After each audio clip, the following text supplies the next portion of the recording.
You read Atomic Habits. Maybe you even took some notes, built the habit tracker, set the environment, and started using the 2-minute rule. And for a week, or maybe two, it actually worked. But then something happened. Not dramatically, not all at once, just quietly. The habits dissolved. The tracker got ignored.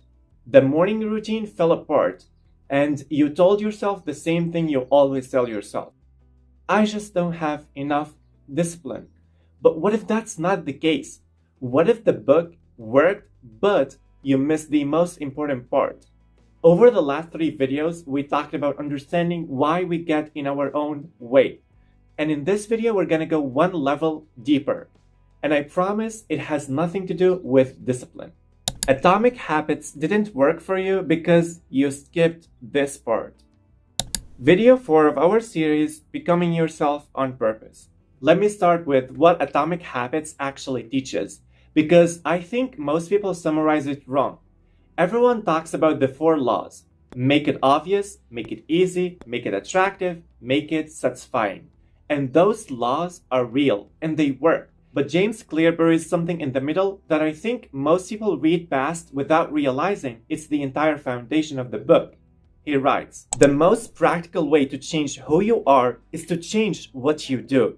But the most powerful way to change what you do is to change who you believe you are." The most practical way is to change what you do. The most powerful way is to change who you believe you are.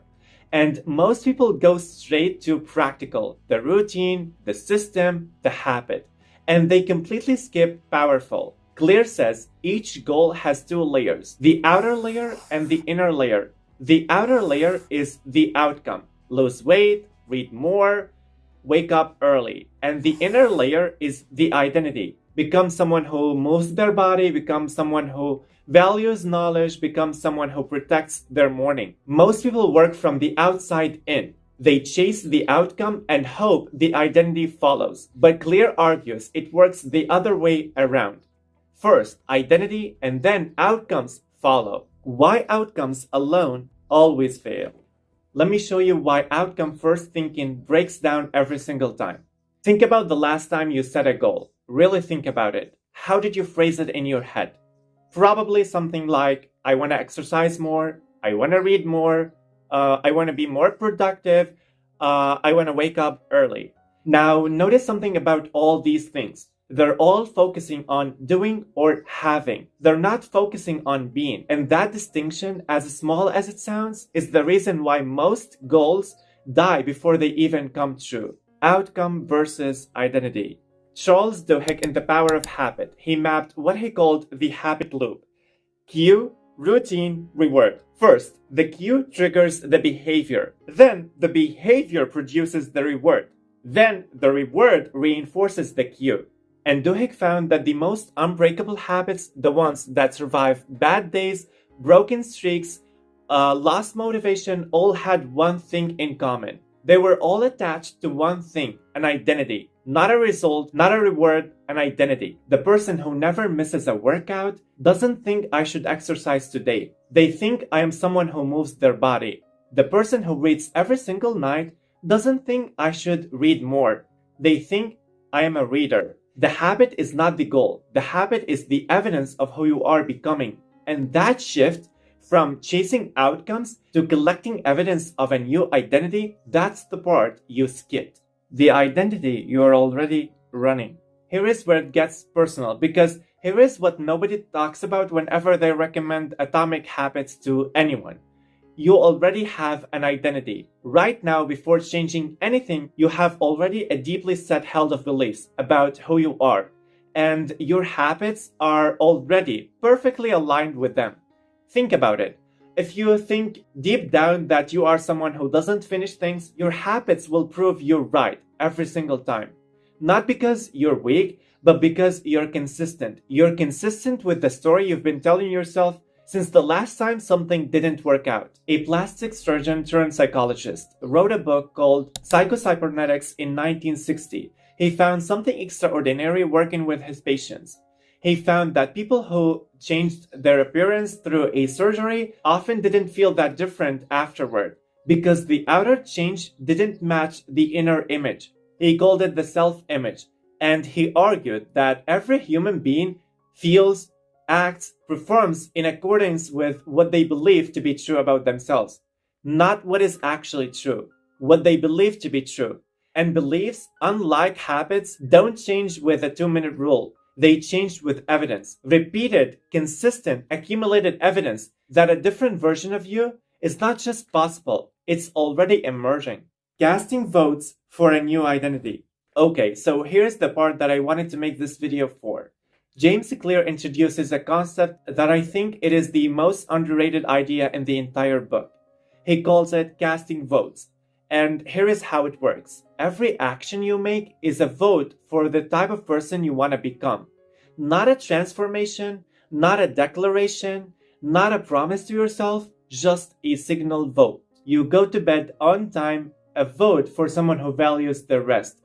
You open the book for 5 minutes, 1 vote for someone who reads. You say no to the thing that drains you, 1 vote for someone who protects their energy. He writes, every action you take is a vote for the type of person you wish to become. No single instance will transform your beliefs, but as the votes accumulate, so does the evidence of your new identity. No single instance will transform your beliefs. And that's the part that people skip. They want the transformation to come first. They want to feel like a different person before they act like one. But that's not how identity works. Identity is built backwards. You act first, imperfectly, inconstantly without feeling ready. And then the identity follows the evidence you leave behind. Carl Dweck in Mindset calls this the difference between a fixed mindset and a growth mindset. A fixed mindset says, I'm either this type of person or I'm not. A growth mindset says, I'm becoming this type of person with every choice I make. The most powerful question you can ask yourself every single day, not did I complete my habit today, but did I cast a vote for the person I am becoming? Because you can miss a day, break the streak, and you can fall completely off the routine and still be winning if you understand that one single vote cast in the right direction is more powerful than a perfect streak on the wrong identity. The 2-minute rule reframed. Now let's go back to the 2-minute rule because I think it means something different than most people think. Clear says scale any habit down to 2 minutes or less. Wanna read before bed? Just open the book. Wanna exercise more? Just put on your workout clothes. Wanna meditate? Just sit down and close your eyes. And most people think this is about making habits easier. And it is, but that's not the deepest reason it works. Here is the deepest reason.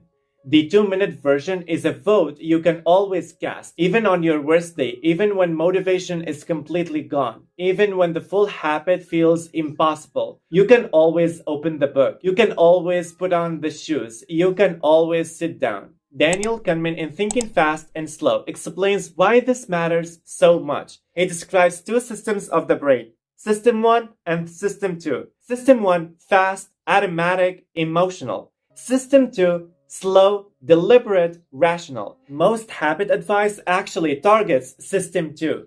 Plan it, schedule it, commit to it. While in reality, habits live in System 1. They need to become automatic, below the level of decision, before they become truly stable. And the way to get there is not through grand gestures, but it's through small, consistent, automatic actions that will get you from System 2 into System 1. That's what the 2-minute rule is actually doing. Not making habits easy, but making them automatic, making them identity. What you actually need to do differently. So here's the practical shift. Before you build any new habit, ask yourself this question first. Who is the person that already does this naturally? And what do they believe about themselves?